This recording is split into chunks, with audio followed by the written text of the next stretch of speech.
درسي أفرتمي توقفا برنوت أخلاقه. بسم الله، الصلاة والسلام على رسول الله وعلى آله وصحبه ومن والاه، أما بعد. السلام عليكم ورحمة الله وبركاته.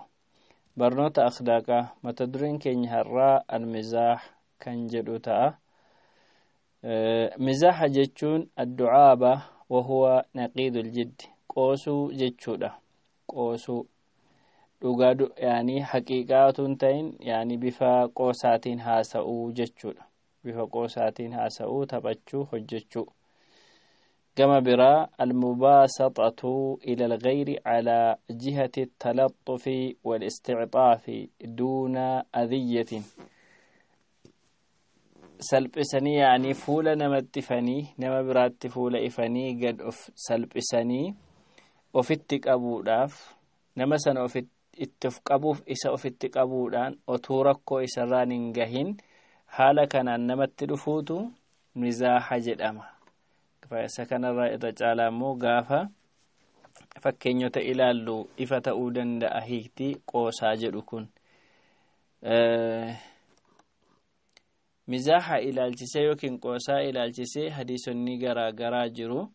famin dhaalika قال رسول الله صلى الله عليه وسلم رسول ربي جدني إني لأمزح ولا أقول إلا حقا أني ننقوسا قروا أكوان جديتي دبيد أقاملي ندبادو جدو دبيد أقاملي ندبادو أسيت ننقوسا يرو جدن دبيد آنس هجيد آنس ني أرقما إسا كان رتن داهيتي كان إني أفكيسان قبني قروا dhugaa ta'uu isaatii fi kana yeroo jedhamu wanti dubbatamu sun waan soba miti jechuudha. waan soba miti, qoosaadhuma osoo ta'u wantichi soba miti.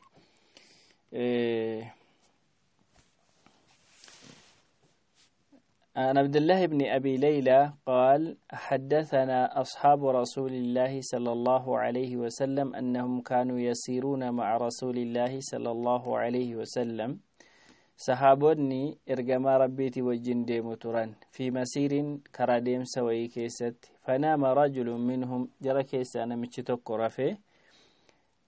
gaafa jedhu namoonni sahaabonni namicha rafe kana jalaa xiyya isaa jalaa fudhatani, yani dhoskan jechuudha, jalaa fuudhanii. gaafa hirribarraa ka'u rifate baay'ee. gaafa inni nahu itti kolfan. rasuulli rabbii alayhi salaatu wassalaam maaltu isin kolfisiisaa jennaan, waan biraa miti xiyya isaa jalaa fudhannee jennaan rifatee jedhanii itti dubbatan. isa kanarratti rasuulli rabbii alayhi salaatu wassalaam nama muslima ta'e tokkoof hin hayyamamu yookiin halaala hin ta'u obboleessa isaa rifachiisuun yookiin naasisuuni jedhanii dubbatan rasuulli rabbii alayhi salaatu wassalaam. sahaabota biratti akkana gochuun qoosaa yookiin tapha ta'ee beekamayyuu yoo ta'e keessaa hambisuu dubbatani jechuudha. sadaqee nama biraarraan azaa ga'u kana.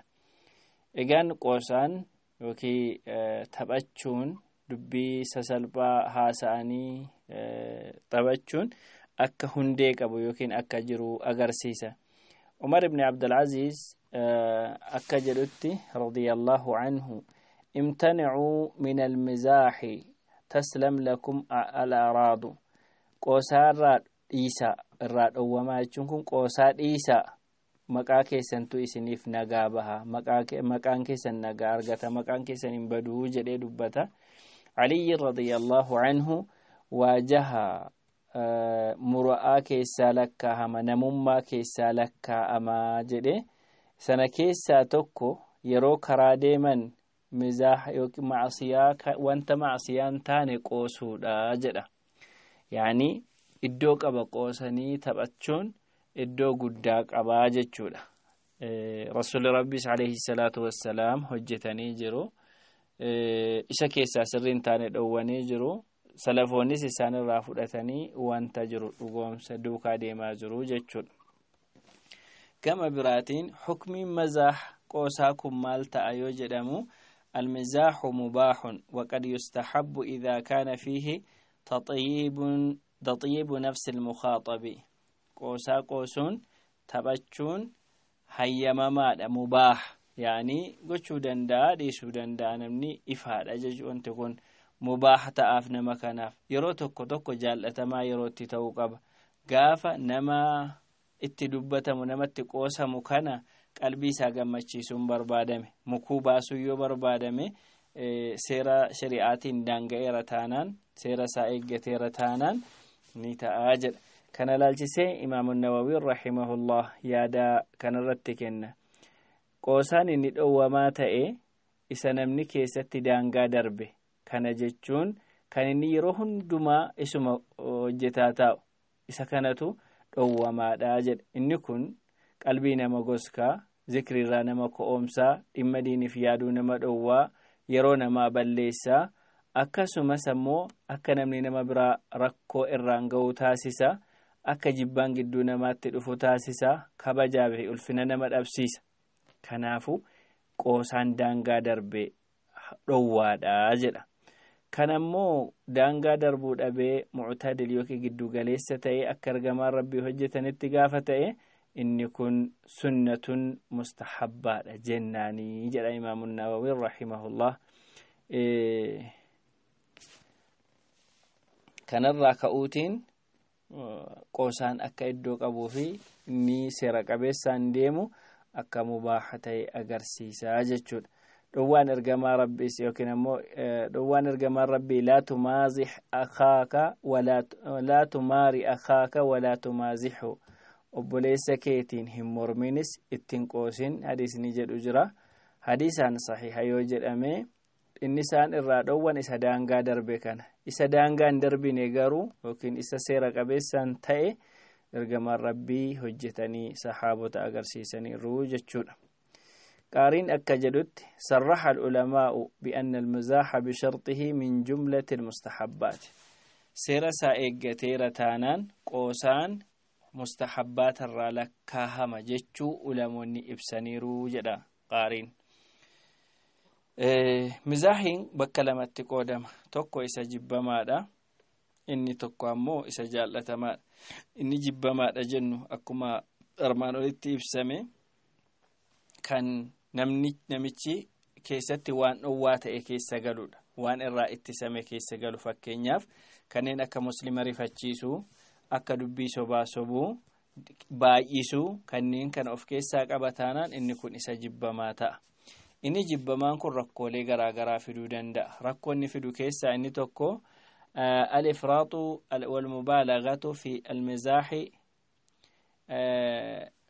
daangaa darbu yookiin hanga malee itti yeroo fi achirratti dabarsuu fida inni kun ammoo madiyatun lilwaqti wa shaghilun amma huwa aham miidhaan qoosaan kun fidu maalinni yeroo ofii balleessu waan irra barbaachisaa ta'e yaaduu irraa nama dhowwa akka namni daangaa darbu nama taasisa kanaaf miidhaa kana qaba al-iksaaru min al-mizaah yajlibu kathrata ad-dhahki wa qaswata al-qalb qoosaa baay'isuun kolfi akka baay'atu taasisa gaafas qalbiin namaa akka gogu taasisa rasuulli rabbii alayhi salaatu wassalaam waan gammachuu lazzaa yookiin mi'aa duniyaa namarraa kutu sana yaadachuu baay'isaa jedha yaanii du'a yaadachuu baay'isaa jedha gaafa kolfaa fi kan biraa qofatti yeroo isaa dabarsu namni kana yaadachuurraa hafa jechuudha inni sadaffaan المزاح المذموم يؤول إلى في كثير من الأحيان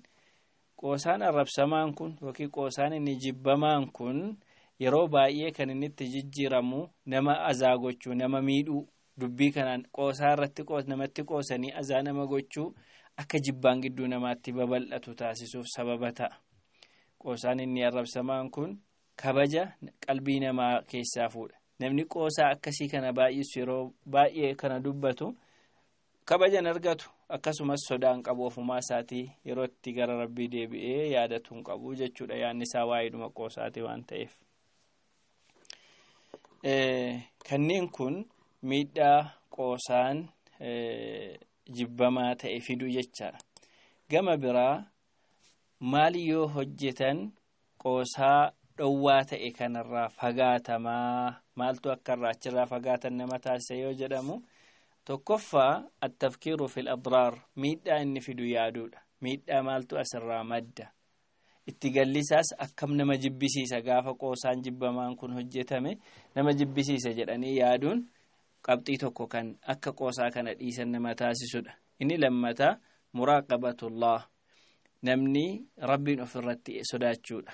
Yeroo kana keessatti wantoota hojjetu kana waan naqee rabbii walitti sabuusu kanneen akka muslima azaa gochuu, waan rabbiin dhowwee hojjechuu kanneen kana keessa nagalchaa laata jedhee rabbiin ofirratti sodaachuu isaati. Inni sadaffaa lubbuu ofii waan of jechuudha, waan irra faayidaa qabutti ko'oomsuudha. Kana hojjechuu irraa fagaachuutu akka inni qoosaa kana dhiisu yookiin xiqqeessu taasisa. Inni afuraffaa fi xumuraa du'a yaadachuudha. Namni du'a yaadatu yeroo baay'ee qoosaan heddummeessuudha silas akkasumas wantoota hin barbaadamne dubbachuudha waan ta'eef. Gosti lammataa qoosaa keessaa inni lammataa isa wahuwa ma salima min al-mahdhuraat, isa faarfamaa yookiin isa bareedaadha. Inni kun waan rabbiin dhowwerraa isa fagaatame yookiin seerri islaamaa kan inni dhowwerraa fagaatame. Namichi waan kana dubbatu kun kan qoosaan isarratti hin baay'atin, yeroo qoosee taphatu ammoo faayidaan kan keessaa argamu seerri islaamaas kan achi keessatti mirkanaa'u. Isa kanatu qoosaa faarfamaa jedhama. Akkamittiin barraa qoosaan kun qoosaa seera qabeessadha yookiin ammoo qoosaa daangaan dabarre isa sirriidha jechuu maalitti beeknaa yoo jenne wantoonni armaan gaditti lakkaaman kun keessatti argamuu qabu yookiin kanaan kan daanga'e ta'uu qaba.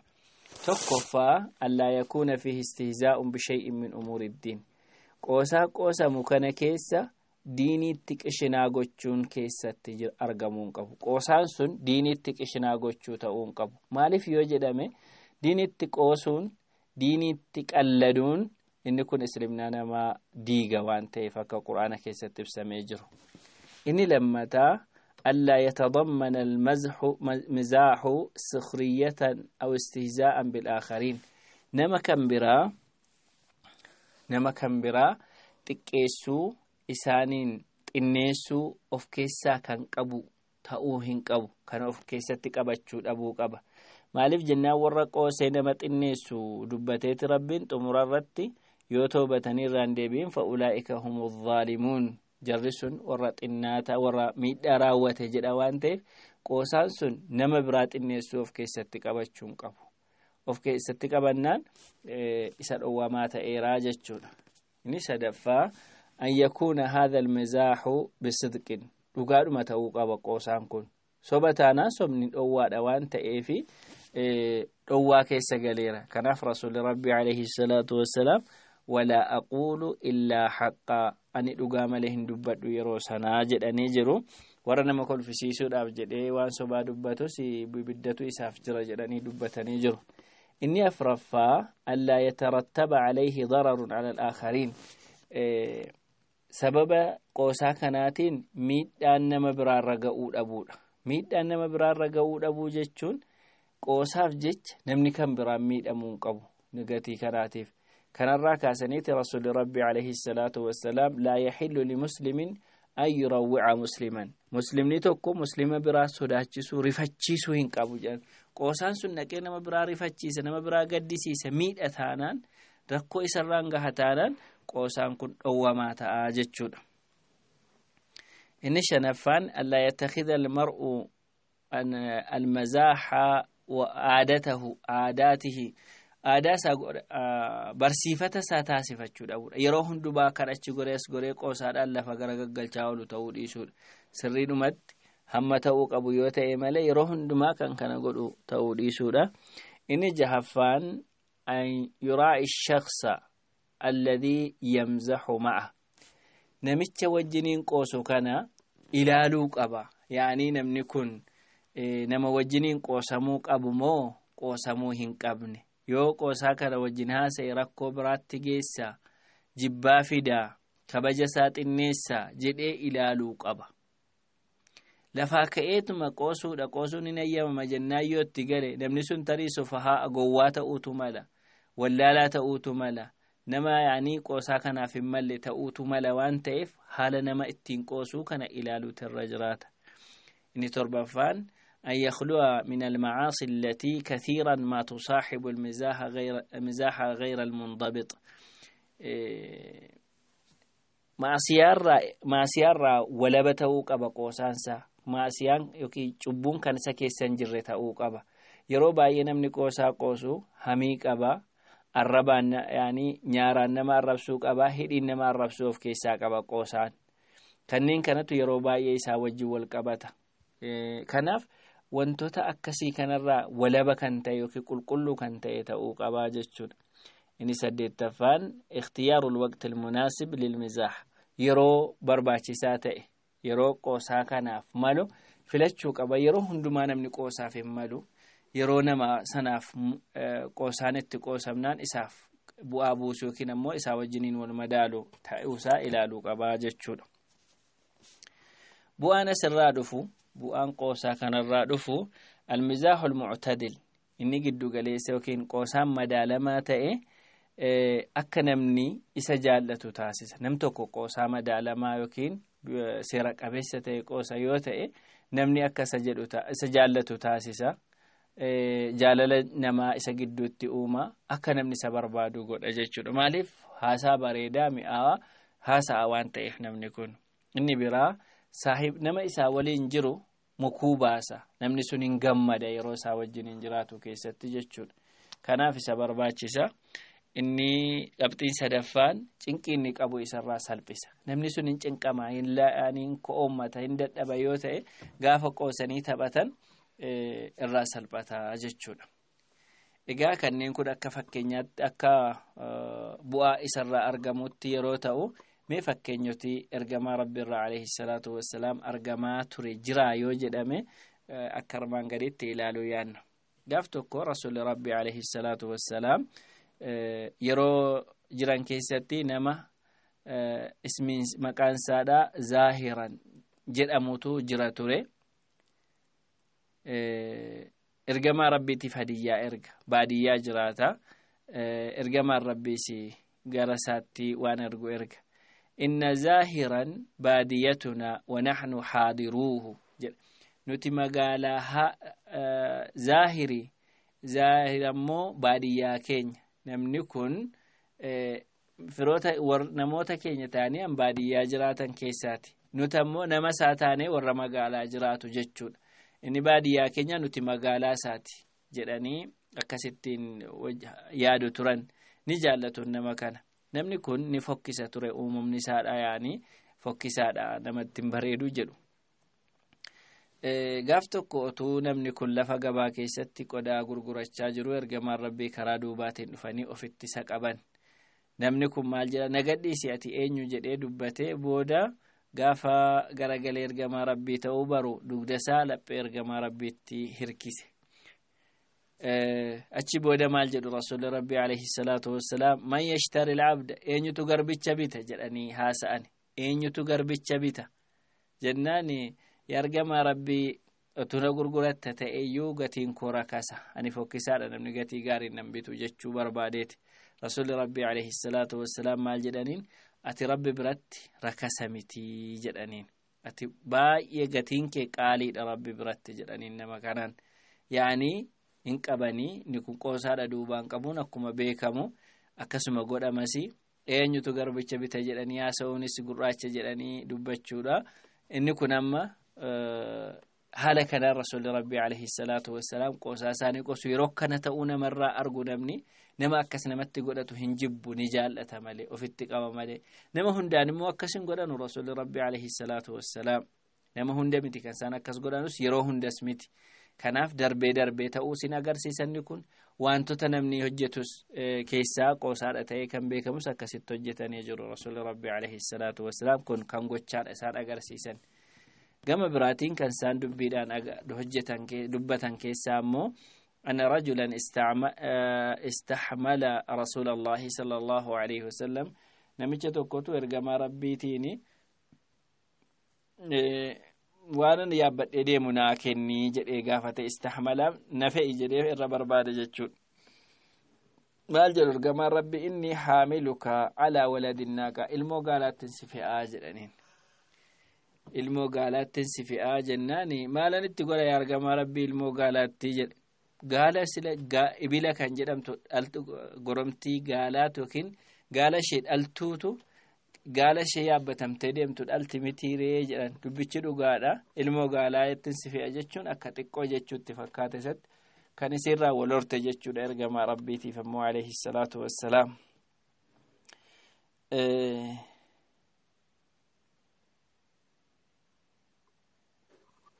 kanaaf rasuulli rabbi alayhi salaatu wassalaam akkatti qoosan isa kana kanneen biraa namni dulloomaan jannatan galu jedhu jaartiin jannatan galtu jedhu kanneen haala kanaatiin wantoota baay'ee dubbatu rasuulli rabbi alayhi salaatu wassalaam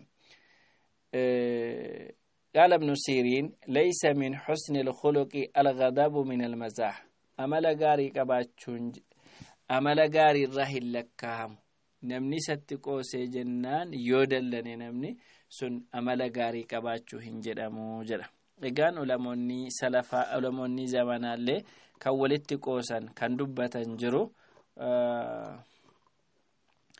akka jedhamutti gaaf tokko imaamul albaaniin rahimahullah shufeera ta'anii konkolaachisaa turanii yeroo konkolaachisan baay'ee ariifatanii deeman jedhama osoo isaan ariifatanii deemaa jiranii barattoonni isaanii ariifatanii deemuu kana sheek ibnu baaz rahimahullah